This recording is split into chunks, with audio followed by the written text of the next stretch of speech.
The theory must end. We have to be pragmatic. We should start from our universities. They should amend their curriculum to include pragmatism. School system they Kennedy the all can Ghana and Indian. For the first place, then you can say the system can operate. But I still don't get it and I still don't understand why a country say independence. Now your biggest asset where we had our most of our revenue agriculture. Meanwhile, now you just says training agri training colleges.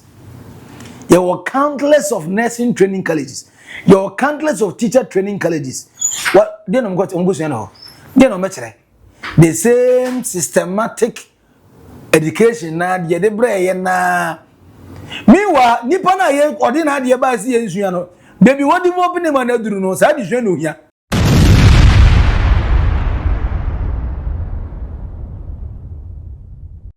MPP flag bearer race and Everton are starting gidi. Yeah, Everton as on so who say I am kwalani ni na mrante ni we are separating the boys from the men. Now after say power we 4.6 million Ghana cedi 46 billion. Now converting your gas here disqualify hey. I did a bear war wallahi kameji misika. And now Canada go play ko Agyapong. E go pay mu MPP for Everton for now no say fire MPP mpenifu a. Was I got no more Everton no. Now ba owie no o say or rest assured say or more Everton grad him say we winning flag bearership race na wi aya.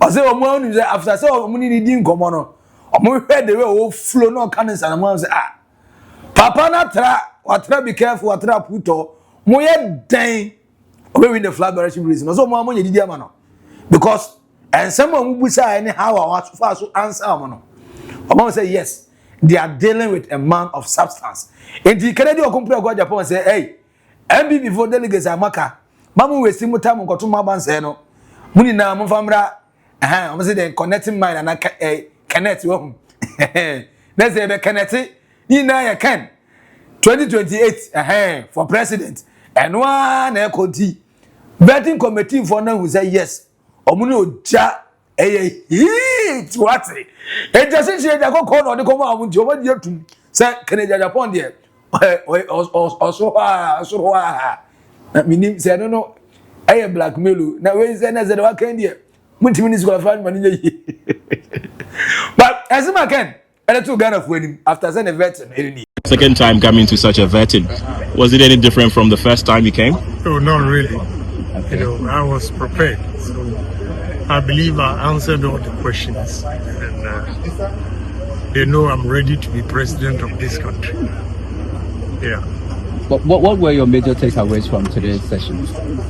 So they really wanted to know why I want to be president and my vision for the country, as well as the party. Okay. So I enumerated a couple of points and how I'm going to address some problems. So basically that was the interview. They know I've been through and through party man for so long. So I didn't face any serious questions or they didn't antagonize me because they know my potential already. But they asked tangible and reasonable, I would say reasonable questions. They were not hostile to me. And I was free to answer their questions. I imagine you plan to use the Asian model to develop Ghana. I said it there too. I told them and explained what I mean by Asian model. You know, I have seen some proof. Let me explain further.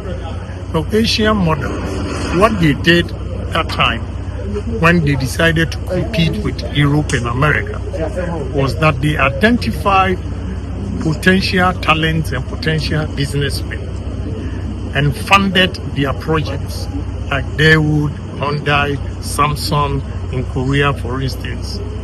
They made sure, made conscious efforts to support them by giving them loans. And the loans, what they did was that if Mr. Honorable Kwaku Kwarteng decides to build this building, they will ask for the cost of the raw materials and where he's going to get the raw materials from. The government then sends the money to the company manufacturing the raw materials. And they will give you a couple of months. If you tell them the imports or your raw materials or whatever equipment you're going to use will arrive in 3 months. In 3 months, the following week, 3 months, 1 week, they are there to inspect if indeed you receive the equipment. Now, what they do is that the government partners the individual, the private sector. So they will win themselves off when you finish paying the loan. Then it becomes your business. And you know, in business, the most difficult part is the capital. So if government supports you to get the capital and you run it well, you become a millionaire. This is how they've been able to expand their businesses. India, Dubai, all the Asian, that is how the model they use. And I think because Ghana, we don't have capital for our businesses. You know, set up businesses, initially they are very tough. They lack finance. Now, can we not say, and ya no kwa, where you vetting for fans? Now, the more reason why me we need flag bearership new year, but to ababa me. Say me mayo man penny Emma Ghana in 2028 on a ticket of the MPP. I say, and now your school college school I found a couple girlfriend, I found a couple boyfriend, could be near. I say, school college, I disray, or Mukosia, or movie or Mutin and Fanya. All because I got any course to go no Korea, you know. Or go to agriculture, you and then not to banking sector or Koyende. Or because you have friends saying a catering and hospitality, you know, yes, on Koyan nursing. Just say, ye to tongue to two rough. The baby no more productive. And you know, sir, a systematic failure. I said school in 7 9 you have to watch. And when I so say you to tell me, say this any money now. No, Oba reform university curriculum to prioritize practical skills. Or say, any friend, I call you book long, talk long. Now, more go school goes you theory, no. Once you have theory, I can't theory, I be seen there. We school now, 4 years university. Ubusana say, on solve one problem on Ghana. Won't mean so hey, that can say, I went and learned, I went and Ugusiade. Or the practical experience, or no? Kennedy or compare ko here Japan bar. Eh, Mukari column, or best is some. Or be man practical skills. Say no, nyanya fune konya vocational technical school STEM na dey be. Or see ni na nya practical. Ye ni na ye ma ya adwenya practical. Say be ye be wi school na dey say ye wonim dey ye dey solve bibi na ye bibi edi. Or the second one, obey overhauling national service to be a direct pipeline into relevant industries. Now, the okay in say, national service here, and you know, 1 year, over jobless, no better 1 year, no, from 300 to 500 to next 700, and one what ya, what we know between Fiji, come my boy, and for so we are in none. Also, there be national service for you know, young industry say empty young employment, and I'm say, answer, and so I come. Now, we are not going to Nanyagana hire Namu, who can win this me sure. So, companies, you know, make application and Babagajan say, I want a friend saying a 2 years working experience. Okofane. Okofane.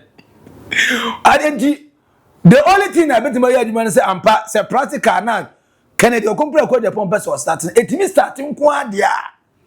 Then the next step, I say, answer no be national service, no na ya. So, go service be there straight ko job market ne ko yaduma na Ghana here aduma for enya afi na be na be service ha e dey be service nti eno ene se ma Kennedy okompre ko Japan e ka che Ghana for say we more reason why okura ko da bo mpa man say flag bearership bidways no e so we ni 2028 general election match abasa de amano. The theory must end. We have to be pragmatic. we should start from our universities. They should amend their curriculum to include pragmatism. When we talk about national service, for instance, speakers, an engineer who has completed university and needed experience, when he goes to national service for appointment or recruitment, they gave him a receptionist. How do you expect an engineer to be a receptionist and expect him to deliver? This is what we are confronted with as a nation. At least engineers should be introduced to companies specialized in engineering field to enhance whatever they've learned and the practical experience that will enable them take their destiny into their own hands. This side of the world, and my country, Ghana, our policies do not encourage the youth to take their destiny into their own hands.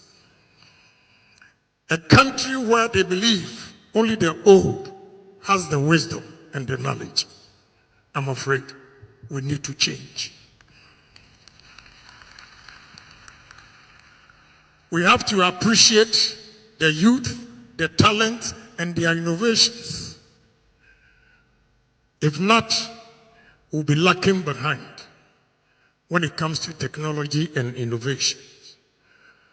Those days when we were in school, when you take math set to exams room, you were disqualified. But today, they take their laptops to the classrooms. We have to accept. In the exams room, we have to accept. That is the reality now. So we have to embrace it. But when it comes to Ghana, anything about the youth is relegated to the background. We need to change that. There is no youth who depending on government alone. Anna obetuma be rich. Unless you take advantage of the situation. Now move ahead. What I say? Kennedy said, as I said, you to focus on creating an enabling environment. What I say, maybe to reduce youth dependency on government. And how is the youth going to do that? By empowering the youth, by creating the avenue and the platform. There's Obama fine. You been here, Jumano. When you're now, yeah. When you're putting, when you're funding, who are business ideas, who are the requisite skills. Now government are provided with the funds. Then there's a way we are into the business world, the entrepreneur world. Now it's what creative because ultimately me yeah, but government never be to say I can train you better never be ye. This is all about chrono. This all take advantage of the situation. The chrono one more chrono. Now government adwuma na obey, private man adwuma na obey. Say aye 9 to 5 adwuma you go dey atwe kai. Aye hand to mouth was it muhui. And say man for cost strike abre. Because o me 9 to 5. How many times o mo yo adwuma cost strike? Ti the all can na the crack na say Ghana for mutu about the mana. Ono Kennedy okompre ko Agyapong be make sure say school now acquire no go share practical knowledge. Again, we national service ko ansa ha ho or push your good industry. We go share nyama kakra o industry mo. We are was who ideas I will tell you kwasia. Edia also dwene. Enti odwene idea be na onya ye. Government or platform or provide funds. Edia ma step on the ground so kokoye adwuma. This is opportunity to also become rich.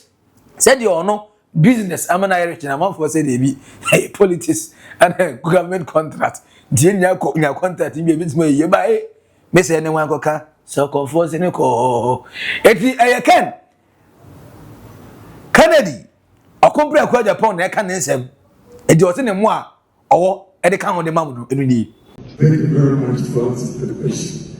My aim of becoming the president and also what I'll do for the youth the answer is simple. As businessmen, I've come to realize that the youth are not given opportunities.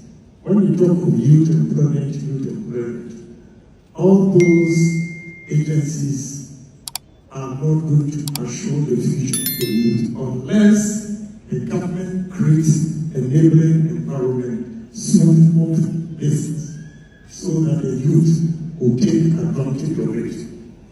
Here, the youth is over-dependent on government for their survival, and no youth depending on the government alone can survive or be a rich or successful person.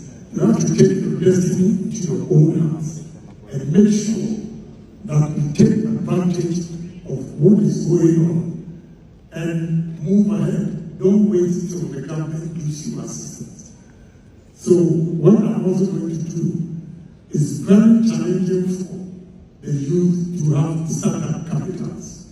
We shall make sure we give startup capitals to the talented youth who want to venture into business. When you say it's possible, say Kennedy Okumpre ko Agyapong be kan de obetimaye, de enti ese ya tomano.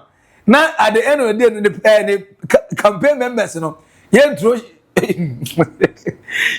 just the other side of the competitors no akai. Dr. Mahmoud we mi age ne WhatsApp our MP your friend Kennedy a campaign na say am say eh and this we convert na oba you hwe. According to the campaign you say na mo man kan kro. Papa no ni region over best 30 constituency you call your win ba one seat mpu. One seat. Kulo just ba say you win. Osi dia no sa no over 30 police stations na you win ba ko kra na won region. Ye ba ye dan ni akase sa same person no ye say asuma no bi so nko akọ. Osi even John Adegungufo ene na adran kwa akofo ado a omia akanfo every akamamu ayasa ayi a friend say a Christopher no omo kura mpo no omo nya more vote e was a police stations ne Dr. Mahmoud Bomia oye nkramoni na nkramofo dos no sirem na osaye friend say siremni amfo na just emfa the next one no kura emfa anyway say Kennedy adi kan kire mo de obeya ba mo de a ende agbanya o say ye ampa the man de no wa shemu kinanti no mo forget the other man no na mo tuma Kennedy Okumpre ko Agyapong na ye day na ko yi flag bearer onuwa na catch consequences mako aduasa otuminya zero what did that otuminya zero consequences mako onuwa na catch otuminya zero ewo ho ehu Lutina Laji Kasa na okan Sheikh Kasa okan say ahoden no eni safa no da ahoden no ewo ha me de me kan me si na chi enyedu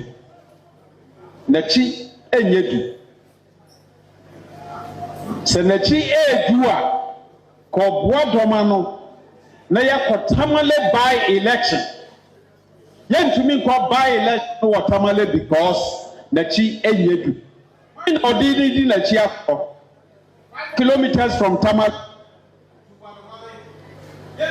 So amwa anunti niye kan say alupre na kwatetoye no na areho enti sabato no MPP for say yanko anya nokora da ayenkuwo ena beba esan say yewura Mamudu ba omia na chinyedu awosrem eti Kaseye he what in Kennedy Okumpre ko Agyapong say vet ne de wakwa wie bibia ye sono say minim e blackmail say reality o say vetting committee for ne please de mu ye no mo pe omo say one touch victory ne de dia from V3 on to V3 e dey ya obewini because and some question now for us answer ye no omo am to one dey so much as say bomutin go pra say yes papa nim de okeka Now we are now some Ghana for who say hey. On us 4.6 million on there. Well, let the like man pass it now. Mobaji mo do we. Obaji ni sika Kennedy. Obeba mo show down. Tim patro mo pass no. Em pass bia ye be kunu ni kanana bia. Enza Ghana be she. MP bu ni kan gebegu za na na gegu. Now Kennedy say there be your school system no nye. Awo de menya sure say Ghana ni bi ho mfo na so. Ghana ni bia fo Kennedy so. Your school system no dey nya say ye nya ne. In fact, the genesis of the school system enye the genesis enye. Eti school system dey Kennedy the all can Ghana ni bia ni adwene. For the first place ni kwa say the system kwa ni operate. But I still don't get it and I still don't understand. Why a country yenim say your independence. Now your biggest asset where we had our most of our revenue agriculture. Meanwhile, now you just says training agric training colleges. There were countless of nursing training colleges. There were countless of teacher training colleges. What they don't got they don't matter. The same systematic education na de bre na. Meanwhile, nipa na ye odi na de ba si ensu no. Baby, what do you open them and do no? Say the no here. If we are focused, find time to put more effort into agriculture. Ghana and can export. Yeah, export to grab different food products in Ghana. Can export more than 30-50. Yeah, do bro na Ghana how the wura ekwa go to abronsan so efifi. Meanwhile, our agri side education zero. Just 6 training colleges the entire country. With about 3 universities, I offer some extra friends and university courses, agriculture courses. Asa, agriculture country, he is serious. Because how you practical, how you fumasem, how you so, how you second, how you about seeing the reality, getting on the ground in the MP. It is a Kennedy person who says curriculum number 4 so. I don't get it. Why someone is learning obibo ko home economics. No okosuya aduane a, okosuya pasta, talia, spaghetti okosuya indomie, shawarma, pizza. Nonsense. Now what happened to your youngest obi anima bunabunu ye, amanfo nim nuhu ye, amanfo nim aprepensa ye, amanfo ntimi yetubani, amanfo ntimi kabet ye. Enti ene ma no mto aduane ko abonte che mema no. Enti ene warrior school now, or restaurant. The only food you can serve continental dishes here. Our own local food. Yeah, man, I don't go to school now and sit down. No, I'm going to me over Bunun kind of 20 people. That's all. No, who we are. Nebana or no, didn't go school because you home economics. What we say, of course, you are new year at was work when the nim at an emamano or what? Osia shawarma on the pizza. Yare junk food. Yare, you never may yare inquire. And it is a Kennedy. I can't about changing our curriculum. I hope and praise this direction or the echo. No one should go to a home economics and go and learn over you. And you know, only foreign food, not local food, there only local food there. And if I saw Ben, it was education also. If I saw Ben, it was education also. I don't see why a science student, you so only science and math quiz. No, I bet you, acquire near Harvard. Now you who amount for the same science and maths here, or multi creating near my environment. We have invested our time doing pharmaceutical things. And no, you can't do the deba. Meanwhile, Ghana, you try your food with herbal medicine. Almost young from the 80s, 90s, you will be, and one in here, no one in a near Hotoye. And to some such that I say, make it in a liver problem. Man can't just say, and some of the bread and grow more. George now the bread and queen more. A man can't say, pharmaceutical drugs and cram more kidney and friends say, liver problem come more. We know 0 thing about practicality there. Omuka in our names we are coming. Until once upon a time, yes, oh, who drink more than 1 egg a bat? Oh, one is about, oh, you can eat more than 1 egg. Oh, just a debut almost a santi already because you need money to make. So I pray, indeed, I pray, say Kennedy, every time we need a prime minister Kennedy, but tomorrow we need a better president, our Ghana ha. On your side, man. So practicality, the curriculum there, or the son and cow now put why in Anka Jumano, or in a nasa one to mamma. The baby be an own to me. Say John Dramani mama kwa na be start here on start because yeah ntwen ma ba akofo bi man medi ani mansa ade papa bi wo ha yaye. We are building Ghana, we are not building a political party, we are not building any person brand. And he said, John Dramani Mama Krana, so bet my on here. I know. Said John Dramani Mama because STEM education, I feel me expanding the more. And no, still now, hey, you know your vocational schools, we don't do anything vocational. We have technical schools, we don't do anything technical. And then technical university, what are they doing? I'm not so confirmed for free school more. They will finish the school with certificate, but they have zero practicalities. I don't know, and that's how I'm go school. I know I'm go school. Go any, Nicola. And Canada will be here, yes, you will be can. I say, and yet, school in some member, your girlfriend, boyfriend, Sam. Who school, I say, what me, Yajuma. It's push you to go industry, and you're finna the back, and that's not 7 years. As I say, yes, you need to mean your ideas, sir. Government may provide a platform, they fund the media more, or make me successful in entrepreneurship.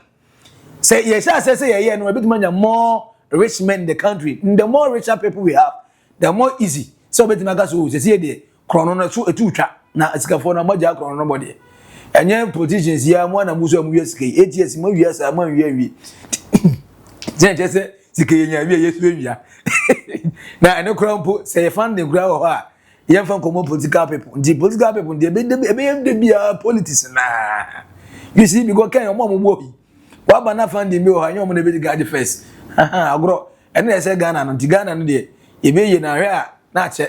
Say yanya any business in common ID na. Yanko fa kra. Fa ni dey yanko. But Kennedy of them say obewini because vetting committee for na prove. And what say Ghana for the oba every day on your platform one more reason why so Kennedy Dimbe that's to say only represent NPP o ye Ghana ni aso tomano minim the word here but the message na meeting there emu the mama even though he's not my favorite candidate but the message now dey ba no the message is strong and was speaking more bold to a practical problem there high yenim that I say high we nya afena o ba be create a new solution abre any problem any problem o be create dia ba yen nwene the problem dey be where a problem you say higher da and the basic of our problem and just like the Maslow theory no the basic thing first you did na ya da wi ade aka no ebeba what you say for comment no to comment section na say Kennedy ese mo ka no ne ya adwene curriculum no oba on sesa no ana untimi ma ana say who ya how the comment section na say subscribe like next time we dia enye bi di no e ba ko Maxi Billian on Naked Truth. Oldboga Trends. Macro. Bye bye.